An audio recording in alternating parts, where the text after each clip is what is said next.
fate works in mysterious ways. Who would have thought that a childhood connection could change everything? Sophia and Mason's story is proof that love finds its way back, no matter the distance. But wait, what happens next? Tell us where you're watching from in the comments. We love seeing our community from all over the world. Don't forget to hit that subscribe button and turn on notifications. You won't want to miss tomorrow's episode, where an unexpected twist will leave you speechless. See you in the next chapter. Sophia Carter was only 18 when her world turned upside down. After losing her mother to illness, she had no choice but to step up as both the mother and provider for her family.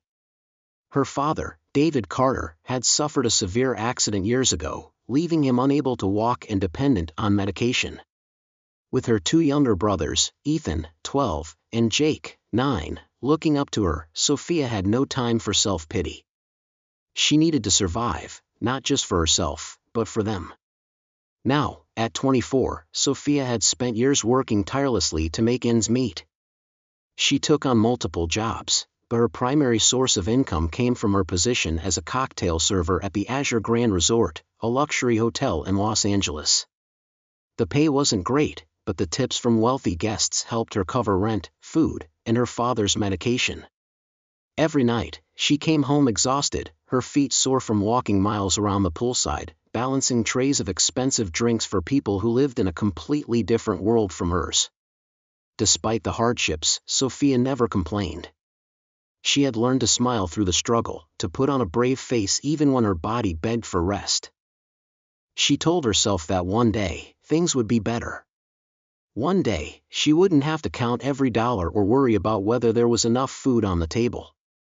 But fate had a way of testing her resilience. One evening, as she walked across the pool area carrying a tray of cocktails, the sound of laughter caught her attention. A group of men sat at a nearby table, their expensive suits slightly unbuttoned, their faces flushed from too many drinks.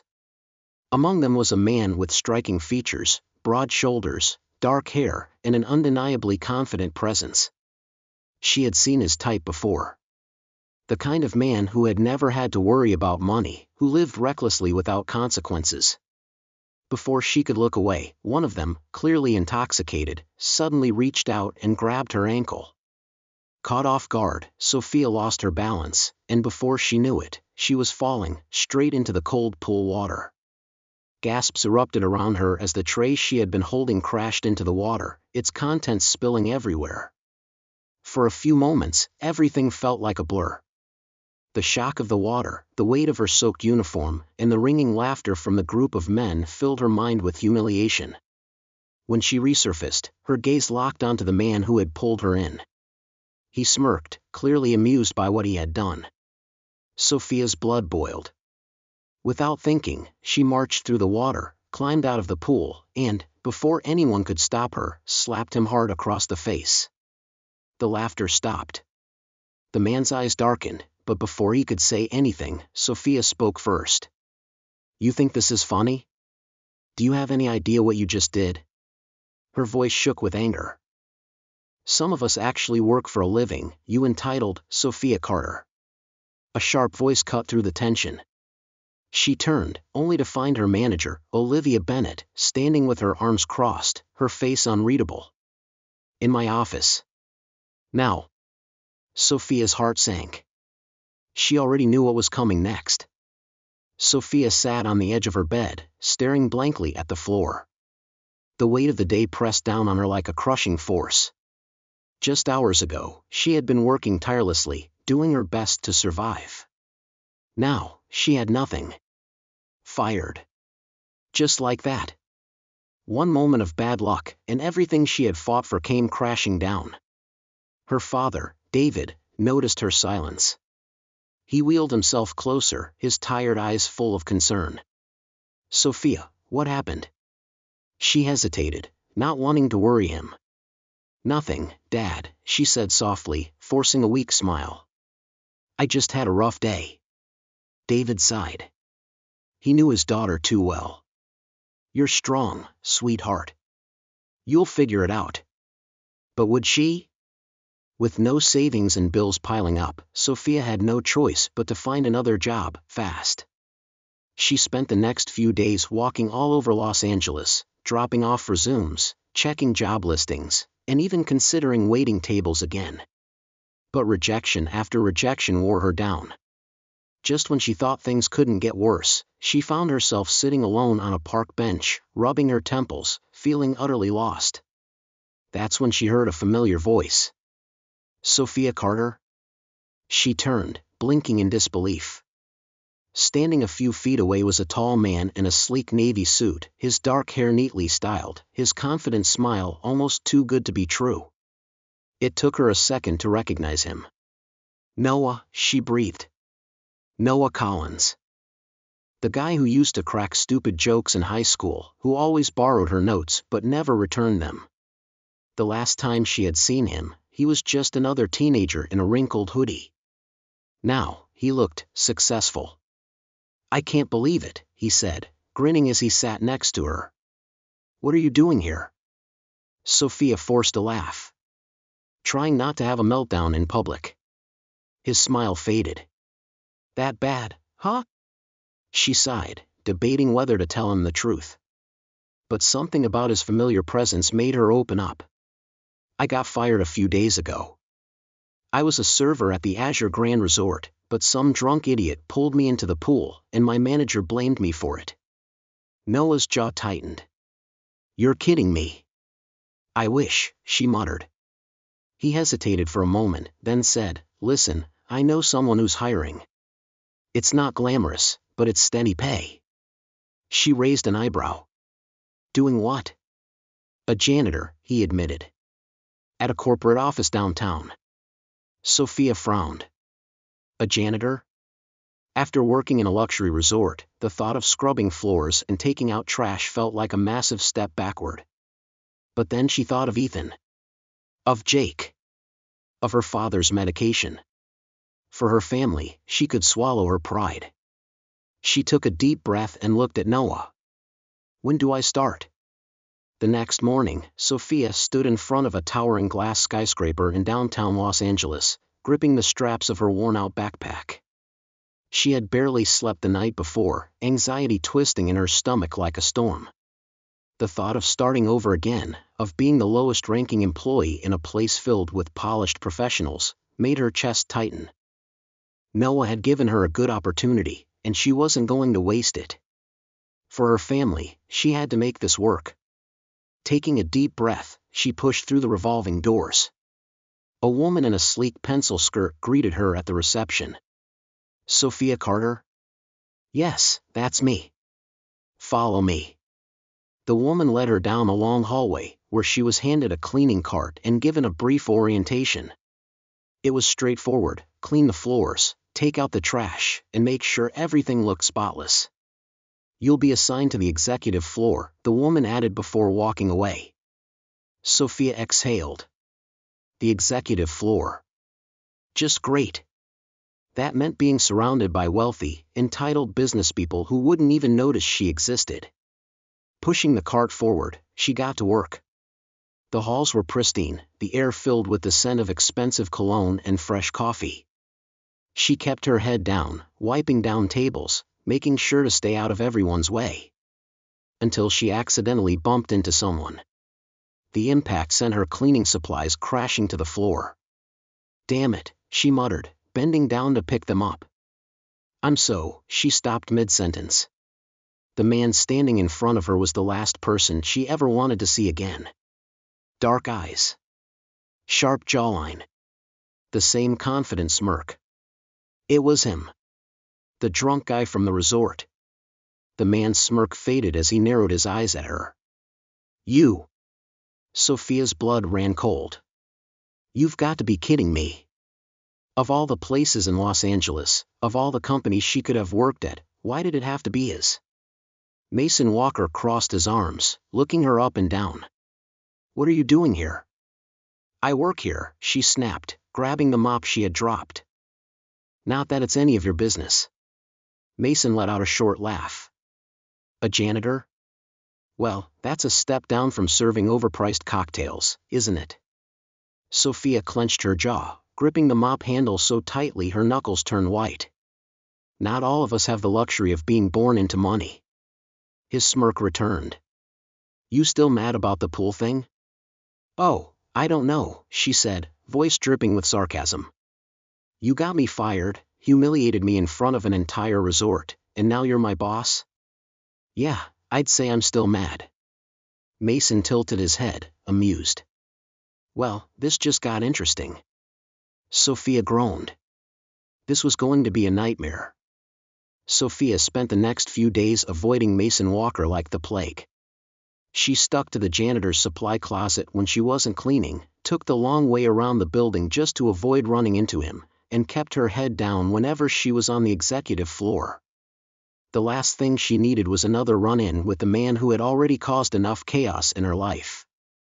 But fate had other plans. One afternoon, as she was pushing her cleaning cart down the hallway, she heard footsteps approaching. Before she could react, a strong hand grabbed the cart's handle, stopping her in her tracks. Sophia. She froze. That voice. Deep, smooth, and far too familiar. Clenching her jaw, she turned to face Mason. He was standing too close, his dark eyes studying her like she was a puzzle he couldn't quite solve. What do you want? She snapped, trying to pull the cart away, but he didn't let go. You've been avoiding me, he said, tilting his head slightly. Why? She let out a short, bitter laugh. Gee, I don't know. Maybe because every time I see you, something terrible happens? He smirked. Come on, I think we both know that's not entirely true. Sophia rolled her eyes. Just let me do my job, Mason. His smirk faded. For the first time since she had met him, his expression was serious. Look, I need to ask you something. It's been bothering me since the moment I saw you. Sophia crossed her arms. What? Mason hesitated for a moment, as if debating whether or not to say what was on his mind. Then, finally, he asked, Did you used to go by the name Sophie? Her stomach dropped. Her breath hitched as memories came rushing back, memories she hadn't thought about in years. A little boy with messy dark hair, always laughing. Afternoons spent climbing trees, chasing fireflies, and singing silly songs under the old oak tree in her backyard. A boy she had called ABO. Sophia's lips parted, her voice barely above a whisper. Why are you asking that? Mason exhaled, rubbing the back of his neck. Because when I was a kid, I had a best friend named Sophie. We were inseparable. Until one day, my mom packed up our things, and we moved across the country overnight. I never got to say goodbye. Her heart pounded. It couldn't be. Swallowing hard, she took a shaky step back. You're ABO? His eyes softened. Yeah, Sophie. It's me. Sophia felt like the ground had been pulled out from under her. The man she had despised, the one who had caused her so much trouble, was the same boy she had cried over when he disappeared from her life all those years ago. Mason took a step closer. I can't believe it's you. Sophia's voice shook. Neither can I. Sophia stood frozen, her heart racing as Mason stared at her, waiting for her to say something, anything. It didn't feel real. The same man she had spent the last few weeks resenting was also the same boy she had once adored, the boy who had been her best friend, her secret keeper, the one person who made her childhood feel magical. And now, here he was. Mason Walker. She started, but her voice failed her. She shook her head, taking a step back. This doesn't make sense. Mason let out a small laugh, though there was something vulnerable in his eyes. Tell me about it. I thought I'd never see you again. Sophia swallowed hard, memories crashing over her like a tidal wave. You left, she whispered. One day, you were there, and the next, you were gone. No goodbye. No explanation. Just, gone. Mason exhaled, rubbing the back of his neck. I know. And I hated it. My mom made us leave in the middle of the night. I had no way to contact you. I even begged to come back, but she wouldn't let me. Sophia searched his face, looking for a sign that he was lying. But there was none. It was the truth. Still, it didn't erase everything that had happened since then. I spent years wondering what happened to you, she admitted, her voice quieter now. I thought maybe you forgot about me. Mason stepped closer. I never forgot you, Sophie. His voice was firm, steady. I searched for you. Do you know how many Sophia Carters there are in this country? Too many. But the second I saw you at this company, I knew. I couldn't believe it. Sophia bit her lip, feeling the overwhelming weight of everything between them, the years apart, the misunderstandings, the anger she had held on to for so long. Mason sighed. Look, I know we didn't exactly start off on the right foot when we met again.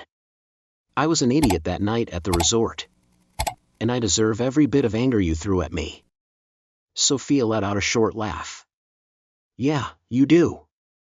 His lips curved into a smirk, but it faded quickly. But I need you to know something. His voice softened. I don't care what job you have. I don't care where you come from. You are the only person I've ever regretted losing. And now that I've found you again, I'm not going to lose you twice. Her breath hitched. Mason, I'm in love with you, Sophie, he said, stepping even closer, his voice steady but full of emotion. I think I always have been.